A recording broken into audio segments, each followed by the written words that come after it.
एक 34 साल की लड़की का उसी के घर में रात को खून हो जाता है। सुबह फोरेंसिक डिपार्टमेंट वाले आकर हजारों तरह के एविडेंसेस कलेक्ट करके वहां से ले जाते हैं। इसके बाद साल बीत जाते हैं, लेकिन खूनी कौन है 40 सालों तक ये पता नहीं चल पाता। लेकिन एक कोको कोला की कैन कुछ ऐसा काम करती है कि 40 साल पुराना केस 40 घंटों में सॉल्व हो जाता है। ये कहानी सुनने के लिए आपको चलना होगा मेरे साथ अमेरिका के एक स्टेट कोलोराडो में। और यकीन मानिए ये केस आपके अंदर की डिटेक्टिव को बहुत सेटिस्फाई कर देगा। बात है 1981 की। 34 साल की सल्विया काफी एम्बिशियस लड़की थी। वो पेशे से एक आर्किटेक्ट थी। इतिहास पढ़ना, इतिहास के नक्शे देखना, इतिहास के बारे में जानना, इतिहास की इमारतों से प्रेरणा लेना और नई इमारतों के नक्शे बनाना, ये उसका काम था। इसके साथ साथ उसका वेल्डिंग केस बनाने का अपना खुद का बिजनेस भी था। सिल्विया कुल मिलाकर एक इंडिपेंडेंट लड़की थी और फाइनेंशियली स्टेबल होने के बाद उसने अपने पेरेंट्स के घर के पास ही एक अपना खुद का घर भी लिया था, जहां वो अकेले रहा करती थी। लेकिन वो सुबह की कॉफी हमेशा अपने घर वालों के साथ ही पिया करती थी। उसी साल 1981 में 4 अगस्त का दिन था। सुबह के 8 बज रहे थे और रोजाना की तरह सल्विया के फादर उसके घर जाते हैं सुबह की कॉफी के लिए उसको ज्वाइन करने। घर पर पहुंचते ही उन्हें काफी अजीब माहौल दिखता है। घर का मेन दरवाजा खुला हुआ था और घर के पीछे वाले रास्ते का दरवाजा भी खुला हुआ था। जैसे ही उसके फादर उसके घर के अंदर एंट्री करते हैं, वो देखते हैं लिविंग रूम और बेडरूम के बीच में सल्विया पड़ी हुई है, वो भी खून में लथपथ। अब वो भागकर सल्विया के पास जाते हैं तो वो देखते हैं कि सल्विया की बॉडी से खून निकल रहा है। और गौर करने वाली बात तो ये थी कि सल्विया की बॉडी पर एक भी कपड़ा नहीं था। उसके दोनों हाथ उसकी शर्ट से बंधे हुए थे और उसके मुंह पर एक टॉवल पड़ा हुआ था। वो टॉवल हटाते हैं और वो देखते हैं कि सल्विया की सर में गोली लगी थी। उसके चेस्ट पर भी चाकू से काफी बार हमला हुआ था। और सल्विया को इस तरह से बिना कपड़ों की हालत में देखकर वो पास पड़े टॉवल को उसकी बॉडी से ढक देते हैं। फिर वो एम्बुलेंस और पुलिस को कॉल करने के लिए फोन के पास जाते हैं, क्योंकि ये बात है 1981 की। मोबाइल फोन का आविष्कार हुए अभी 10 साल ही हुए थे। ज्यादातर घरों में अब तक लैंडलाइन फोन ही यूज होते थे।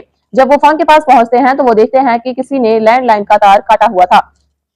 जब पुलिस सल्विया के घर में पहुंचती है तो उसके फादर बताते हैं कि सल्विया की बॉडी बिना कपड़ों के थी और ये टॉवल भी उन्होंने ही ढका है। पुलिस टॉवल को वापस से हटा देती है ताकि वो क्राइम सीन को बिना डिस्टर्ब किए फोटोज कलेक्ट कर सके।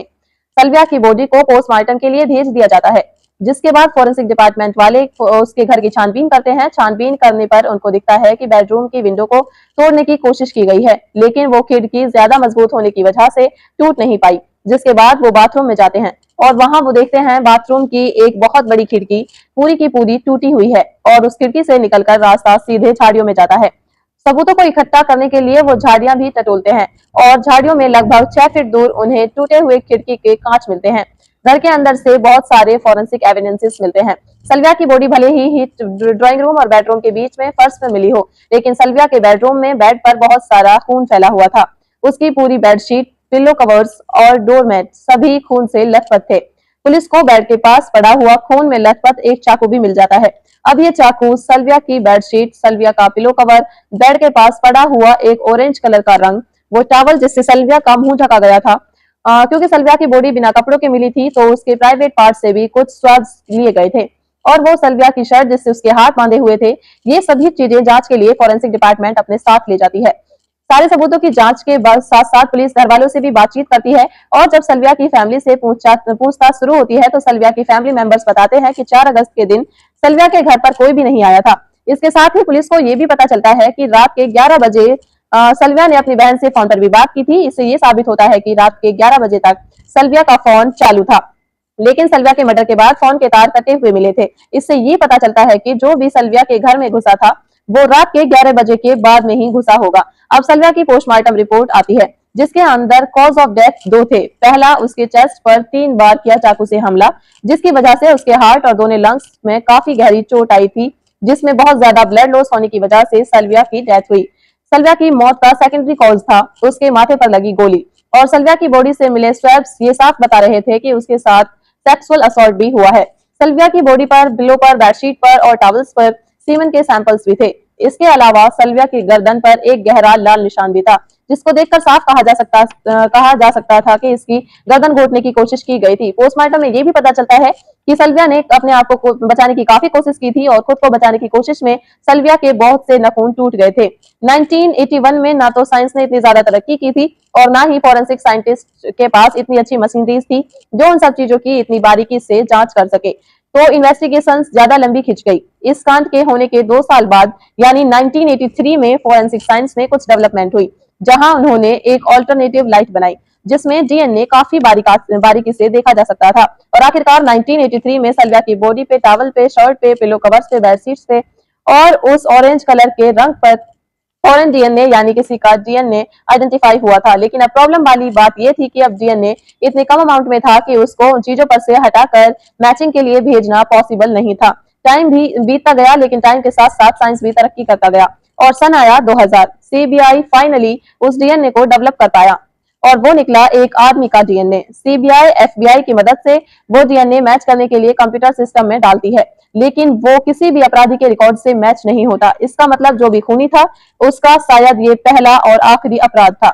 इसी बीच एक चोर ने अपने ऊपर झूठा इल्जाम ही ले लिया, लेकिन बाद में इन्वेस्टिगेशन में पता चला कि वो चोर फ्री का खाना और फ्री की सिगरेट लेने के लिए जेल जाना चाहता था, इसीलिए वो झूठ बोलकर अपने आप को फंसाना चाहता था। इसके बाद हर साल सीबीआई और एफबीआई इस डीएनए को डेटाबेस से मैच करवाने की कोशिश करते थे, लेकिन 2020 तक ये डीएनए किसी भी डेटाबेस में किसी से भी मैच नहीं करा।